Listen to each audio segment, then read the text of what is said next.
গয়া ফল্গু নদীর তীরে অবস্থিত বিহারের দ্বিতীয় বৃহত্তম এই শহরটি আমাদের কাছে মূলত পরিচিত পারলৌকিক কাজের জন্য। কথিত আছে যে রামচন্দ্র সপরিবারে এখানে এসেছিলেন তার পিতা দশরথের পিণ্ডদানের উদ্দেশ্যে, আর সেই থেকেই এই শহরটি হিন্দুদের কাছে এক অত্যন্ত পবিত্র তীর্থস্থান হিসাবে পরিচিত। তবে আমরা এখানে এসেছিলাম সম্পূর্ণ ভিন্ন কারণে।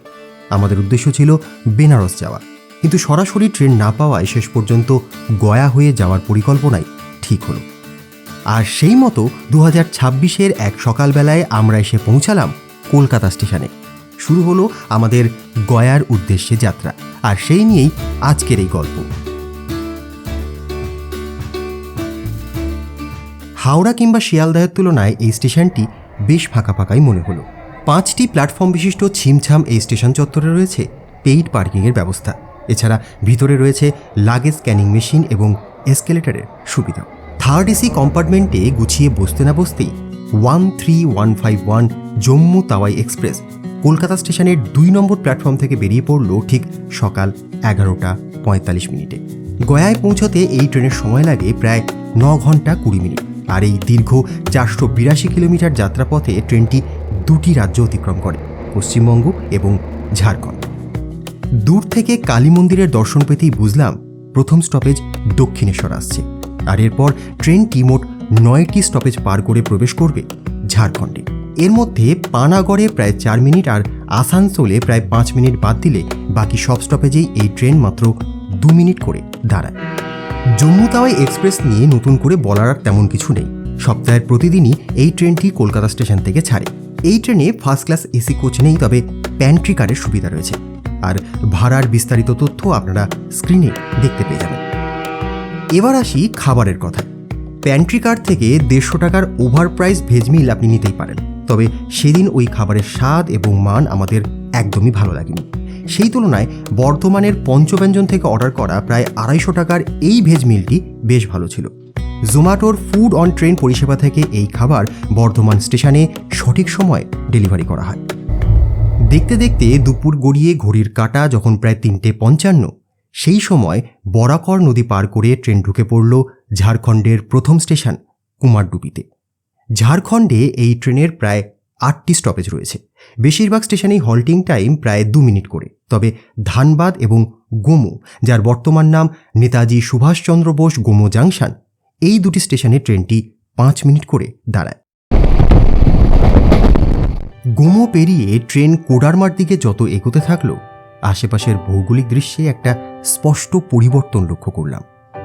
দেখলাম গাছপালার সবুজ রং ধীরে ধীরে ফিকে হয়ে আসছে, আর কিছু দূর পার করতেই কোথা থেকে কে জানে ছোট ছোট রুক্ষ পাহাড় মাটি ফুঁড়ে উপরে উঠে আসতে লাগলো।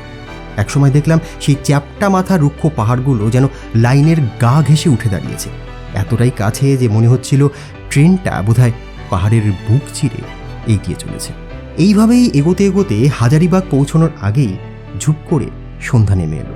আচমকাই লক্ষ্য করলাম রাত্রি 9:15 বাজে, আর ট্রেন ঢুকছে গয়া স্টেশনের 1 নম্বর প্ল্যাটফর্মে। পরের দিন ভোর হতেই পৌঁছে গেলাম গয়া স্টেশনে। জায়গাটাকে এবার দিনের আলোয় ভালো করে দেখার উদ্দেশ্যে স্টেশনে ঢুকতেই চোখে পড়ল 1 নম্বর প্ল্যাটফর্ম। গতকাল রাত্রে এখানেই ট্রেন থেকে নেমে এক্সিট লেখা জায়গাটা দিয়ে বাইরে বেরিয়ে বাঁ দিকে কিছু দূর গিয়ে এই টিকিট কাউন্টারের সামনের রাস্তা ধরেই হোটেলের দিকে গিয়েছিলাম। তখন অবশ্য আশপাশটা তেমন খেয়াল করিনি।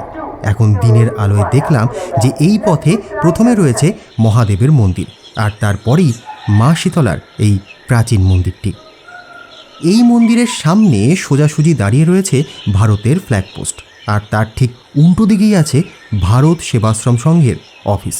অফিসটি সকাল 4টের থেকে রাত্রি 10টা পর্যন্ত খোলা থাকে, এবং পারলৌকিক কাজের জন্য প্রথমে এখানে বুকিং করে তারপরে যেতে হয় স্বরাজপুরি রোডে অবস্থিত এনাদের মূল আশ্রমে।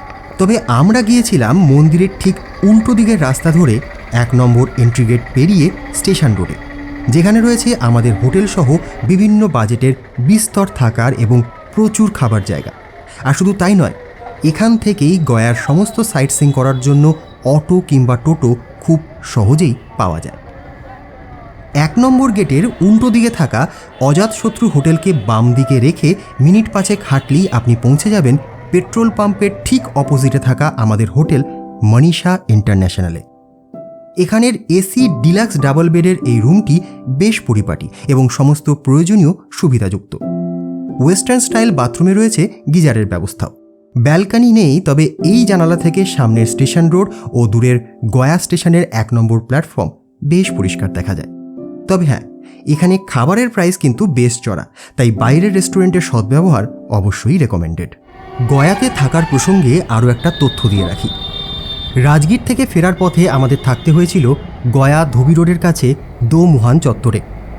গয়া স্টেশন থেকে প্রায় 8 ঘন্টার রাস্তা। এই দোমুহান চত্বরে থাকার একটা বড় সুবিধা হলো মহাবোধি টেম্পল থেকে এর দূরত্ব মাত্র 4 কিলোমিটারের। এই পথ আপনারা চাইলে পায়ে হেঁটে কিংবা অনেক কম খরচে টোটো করেও ঘুরে দেখতে পারেন। এখানে হোটেলের সংখ্যা তুলনামূলকভাবে কম হলেও থাকার ব্যবস্থা কিন্তু খারাপ নয়। পাশাপাশি টুকিটাকি কেনাকাটার জন্য একটি ভালো বাজার এবং খাবারের দোকানও যথেষ্ট রয়েছে। আর এখানে এলে প্রমোদ লাড্ডু ভাণ্ডারের তিলকুট, প্যারা, আনারসা আর খোয়ার মিষ্টি চেখে দেখতে কিন্তু একেবারেই ভুলবেন না। এবার আসি ঘোরাঘুরির প্রসঙ্গে। মনীষা ইন্টারন্যাশনাল থেকে বেরিয়ে বাঁদিকে সোজা হাঁটতে থাকলে একটি 3 মাথার মোড় পেরিয়ে সহজেই পৌঁছে যাওয়া যায় ভারত সেবাশ্রম সংঘের মূল আশ্রমের সামনে। হেঁটে সময় লাগে প্রায় 12 মিনিট। আশ্রমের সামনে বেশ কিছু গাড়ি সবসময় তৈরি থাকে চড়া ভাড়ায় বিষ্ণুপদ টেম্পল যাবার জন্য। তাই আশ্রম পার করে সোজা এসে হাজির হলাম 4 মাথার একটি মোড়ে। দূর থেকে দেখতে পেলাম মোড়ের মাথায় রয়েছে সুদর্শন চক্র হাতে ভগবান শ্রীকৃষ্ণের হাতের একটি প্রতিকৃতি। এখান থেকে অনেক কম খরচেই একটি অটো ভাড়া করে পৌঁছে গেলাম বিষ্ণুপদ মন্দিরে। ফল্গু নদীর তীরে অবস্থিত এই মন্দিরটির উল্লেখ 5ম শতাব্দীর শিলালিপিতে পাওয়া যায়। যদিও 30 মিটার উচ্চতার গ্রানাইট পাথরের এই বর্তমান কাঠামোটি 1787 সালে ইন্দোরের রানী অহল্যাবাই হোলকার নির্মাণ করেন। পুরাণ মতে ভগবান বিষ্ণুর পদস্পর্শে গয়াসুর মোক্ষ লাভ করলে তার দেহের ওপরই গড়ে ওঠে বর্তমান গয়ানগরী।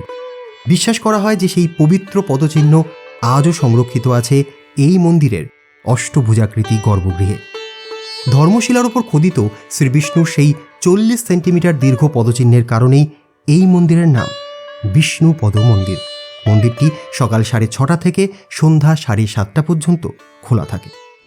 এরপর সেদিনই আমরা গিয়েছিলাম বোধগয়াতে। সেই গল্প নিয়ে খুব শিগগিরই ফিরব এর পরবর্তী ভিডিওতে। ততক্ষণ সঙ্গে থাকুন, দেখতে থাকুন পথলিপি।